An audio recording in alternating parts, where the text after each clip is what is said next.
राधे राधे दोस्तों। आज की कहानी है बहू या चौकीदार।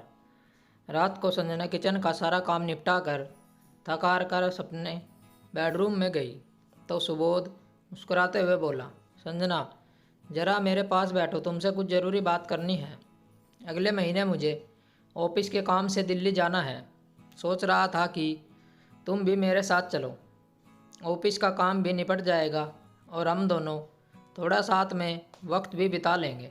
वैसे भी शादी के बाद हम कभी एक साथ कहीं घूमने नहीं गए। यह सुनकर संजना की आंखों में चमक आ गई। उसने मुस्कुराते हुए कहा, सुबोध यह तो बहुत अच्छी बात है, बस एक बार मम्मी जी से पूछ लेती हूँ। वह खुशी खुशी अपनी सास राधा देवी के पास गई और उन्हें सब कुछ बताया।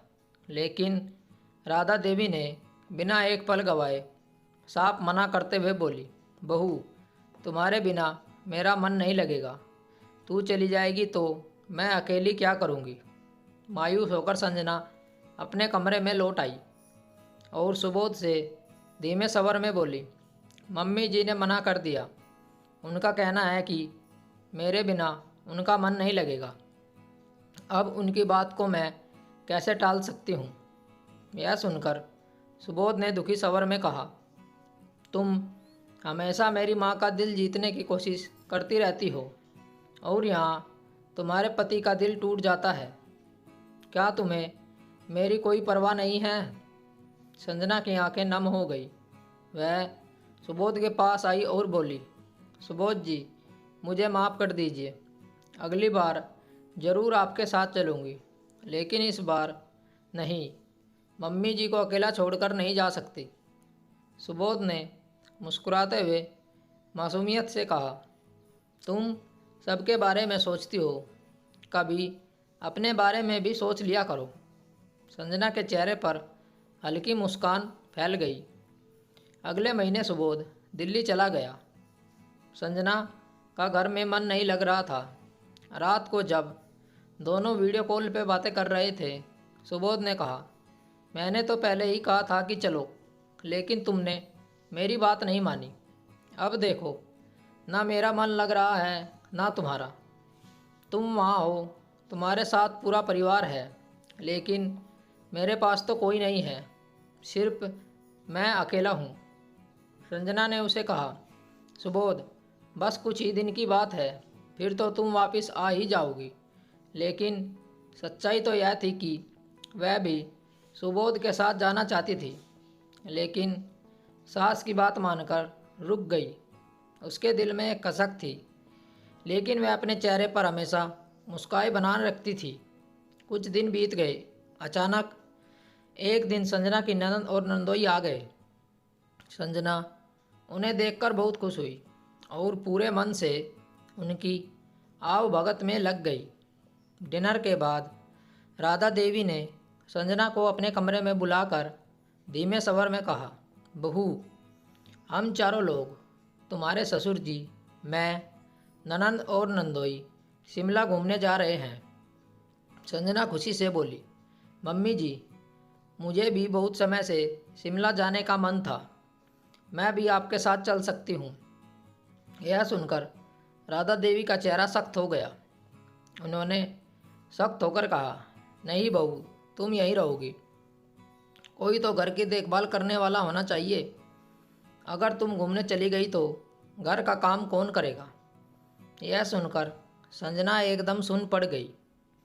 उसकी आंखों से आंसू झलक आए। उसने साफ शब्दों में कहा, मम्मी जी जब सुबोध मुझे अपने साथ दिल्ली ले जाना चाहते थे, तब आपने कहा था कि मेरे बिना आपका मन नहीं लगेगा। अब आप मेरे बिना कैसे जा रही हो। अब आपका मन कैसे लगेगा। राधा देवी ने बेरुखी से जवाब दिया, मैंने तुम्हें दिल्ली जाने से इसलिए रोका था ताकि तुम घर संभालो और मेरे लिए खाना बनाओ। अगर तुम भी चली जाती तो घर कौन संभालता। संजना अब तक चुप थी, लेकिन इस दोहरे मापदंड से वह अब अंदर तक आहत हो गई थी। उसने नाराज होते हुए कहा, मम्मी जी घर में ताला लगाकर आराम से जाया जा सकता था। मेरे मायके में भी जब सब बाहर जा रहते हैं तो ताला लगाते हैं। वहाँ कभी किसी ने नहीं कहा कि बहू को छोड़ दो, वो घर की रखवाली करे। वह रुकी और फिर थोड़ी मजबूती से बोली, मम्मी जी, मैं कोई चौकीदार नहीं हूँ, मैं भी इंसान हूँ, मुझे भी घूमने फिरने का हक है। राधा देवी ने तुरंत तंज कसते हुए कहा, तो क्या हम ताला लगाकर पूरा घर बंद कर दें? तुम इस घर की इज्जत हो, तुम्हें यहीं रहना चाहिए। इस बार संजना चुप नहीं रही। अपनी भावनाओं को संभालते हुए दृढ़ स्वर में कहा, मम्मी जी, आपने ननंद और नंदोई जी को अपने साथ चलने के लिए बुलाया है। उन्होंने भी तो अपने घर में ताला लगाया होगा, फिर मैं क्यों नहीं जा सकती? क्या मेरी ज़िंदगी दूसरों के फैसलों के हिसाब से चलेगी? राधा देवी कुछ देर खामोश रही। उसके पास संजना के सवालों का कोई जवाब नहीं था। संजना को अफसोस हो रहा था कि उसने सुबोध के साथ दिल्ली न जाकर अपनी सास की बात मानकर घर रुक गई। उसी वक्त ससुर जी कमरे में आ गए। उन्होंने सारी बात सुनी और कहा, बहू, तुमने हमेशा घर के लिए इतना कुछ किया है, अब समय है तुम्हें अपने लिए सोचो। मैं तुम्हारी टिकट करवा देता हूँ, तुम सुबोध के पास दिल्ली चली जाओ। संजना की आंखों में जैसे एक सुकून भरी चमक थी। वह भावुक स्वर में बोली, ठीक है पापा जी। राधा देवी को यह बात बिल्कुल भी पसंद नहीं आई, लेकिन पति के सामने वह कुछ न कह सकी। उसे चुप रहना पड़ा। संजना फ्लाइट से दिल्ली पहुंच गई। एयरपोर्ट पर जैसे ही सुबोध ने उसे देखा, वह खुशी से भर उठा।